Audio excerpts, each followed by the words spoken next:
Hello tout le monde, j'espère que vous allez bien. On se retrouve aujourd'hui pour réaliser ce petit collier ou ce headband fleuri comme vous voulez que j'ai réalisé pour un baptême.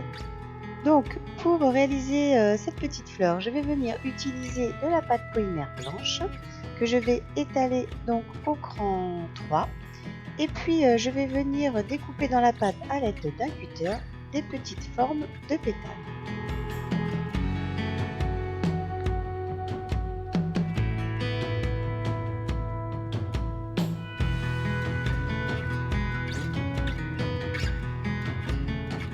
Alors, je vais réaliser plusieurs pétales de différentes tailles. Là, vous voyez, j'en réalise des plus petits pour faire le cœur de la fleur.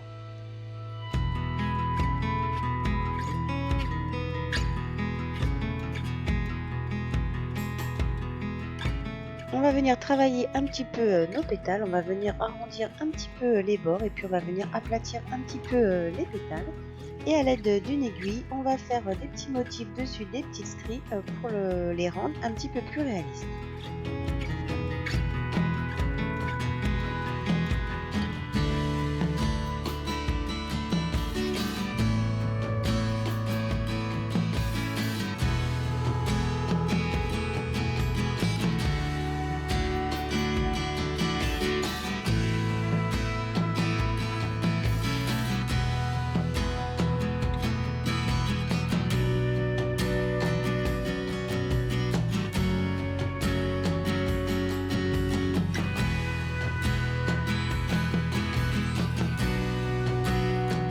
Vous pouvez travailler vos pétales à la main ou sinon vous pouvez aussi utiliser des outils qu'on appelle ball tool.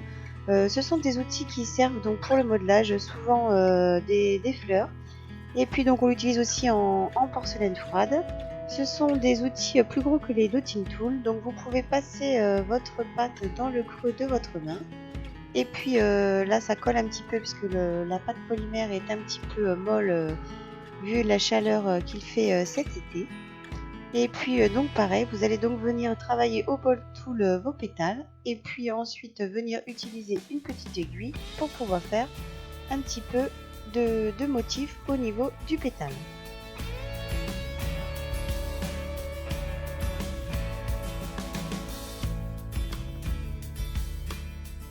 Pour faire le cœur de la fleur, je vais utiliser un petit morceau de pâte noire. Vous pouvez utiliser une autre couleur, c'est parce que moi je devais faire une fleur dans les tons blanc et noir, donc c'est pour ça que j'ai utilisé donc ces deux couleurs. Et puis là je vais vous montrer comment on va venir réaliser des petits pistils. Alors je vais vous montrer ma méthode pour réaliser les petites étamines. Par contre, si vous êtes un enfant comme ça, je vous conseille quand même de demander l'aide d'un adulte et de ne pas utiliser le pistolet à chaleur, enfin de faire très attention. Et même si vous êtes un adulte, de faire très attention avec cette méthode pour ne pas vous brûler bien évidemment les doigts. Donc moi j'utilise la Fimo liquide, vous voyez que je viens déposer comme ceci sur le fil métallique. Et puis ensuite je vais venir me servir du heat gun, donc du pistolet à chaleur, pour pouvoir réaliser mes étamines. Mais au lieu de faire cette méthode là, vous voyez le fil métallique est conducteur, donc il faut faire très attention, même si la Fimo liquide prend très vite avec le pistolet à chaleur. Je vous conseille tout simplement de prendre un petit morceau de pâte noire, de faire une petite boule et puis de venir la déposer sur le haut de votre fil métallique.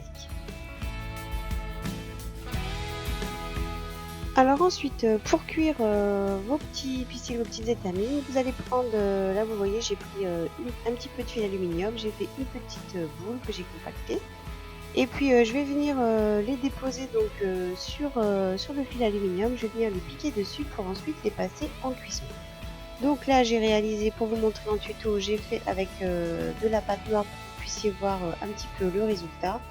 Mais pour cette fleur, donc j'en ai réalisé aussi en blanc pour pouvoir ensuite les utiliser.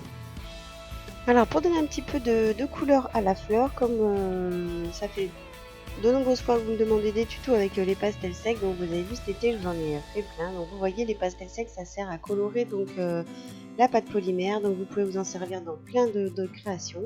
Vous pouvez les incorporer aussi dans la fimo liquide. Enfin bref, je vous ai fait déjà pas mal de tutoriels avec les pastels secs.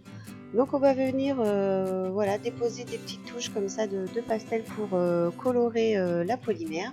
Donc là vous voyez, je prends un pinceau assez fluffy pour pouvoir faire différents tons. Donc je viens mettre un peu plus de pastel sur les bords des pétales, et puis après je laisse un petit peu en blanc le cœur du pétale.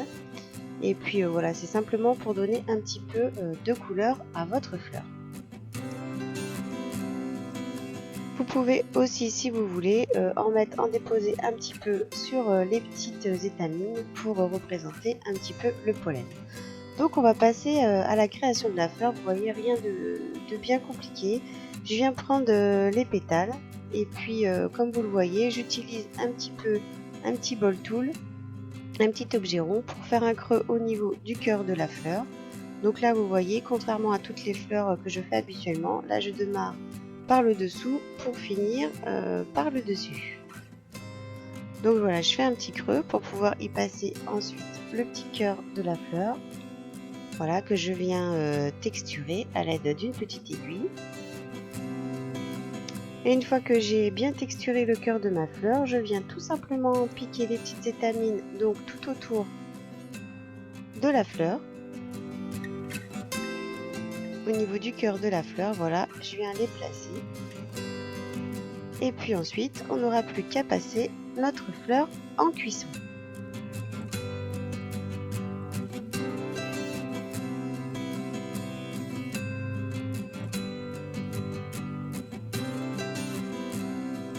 Alors avant la cuisson, vous pouvez jouer un petit peu comme ça sur les pétales. Vous pouvez un petit peu donc les écarter, vérifier, donner des formes, vous voyez, un petit peu, voilà, une forme un peu plus réaliste à votre fleur, en venant comme ça un petit peu pincer les pétales. Et puis pour la cuisson, là je vais me servir d'une douille métallique. Voilà, c'est parce que ça me permet de pouvoir poser ma fleur dessus. Donc essayez de trouver un support qui vous permet de poser votre fleur dessus. Et puis toujours voilà, avant cuisson, de bien vérifier la forme de votre fleur, comment vous la voulez. Ensuite, de bien vérifier la forme que vous lui donnez, pardon, avant de la passer au four, donc à 110 degrés pendant 30 minutes. Alors pour le montage, rien de plus simple. Une fois que vous avez cuit votre fleur, vous allez tout simplement à l'aide d'une pince pour venir retirer les bouts de film métallique qui dépassent au bout. Et puis vous venez aussi couper la pâte polymère. Et puis il vous reste plus qu'à coller votre fleur sur un support filigrané. Et puis y insérer, vous voyez, des petites perles.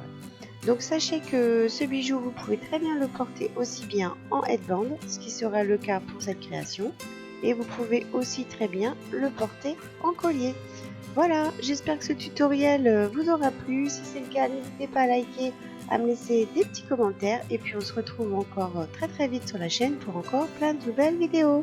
Je vous dis à bientôt. Ciao!